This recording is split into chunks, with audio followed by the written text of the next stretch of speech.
இந்த இக்கட்டான சூழ்நிலையிலும் கூட்டுறவு வங்கிகள் மூலம் வழங்கப்பட்ட பயிர்க்கடன்களுக்கு பின்வரும் கூடுதல் தள்ளுபடியை வழங்கிட அரசு முடிவு செய்துள்ளது.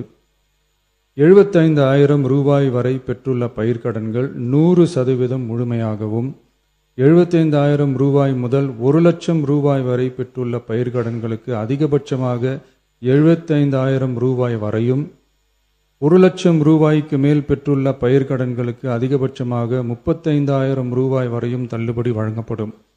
இதன் மூலம் 75,000 ரூபாய் முதல் 1,00,000 ரூபாய் வரை பயிர்க்கடன் பெற்றுள்ள 2,38,264 விவசாயிகளுக்கு தலா 75,000 ரூபாய் வரை தள்ளுபடி வழங்கப்படும்.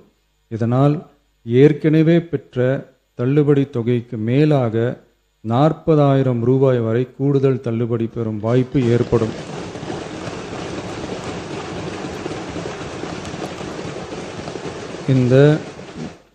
இந்த கூடுதல் பயிர்க்கடன் தள்ளுபடியால் அரசுக்கு சுமார் ரூபாய் 953.06 கோடி கூடுதல் நிதிச்சுமை ஏற்படும்.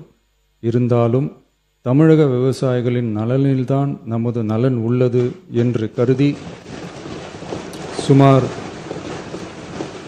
13.34 லட்சம் விவசாயிகளுக்கு மொத்தமாக 6,220 கோடி ரூபாய் பயிர்க்கடன் தள்ளுபடியை இந்த அரசு வழங்குகிறது. நன்றி.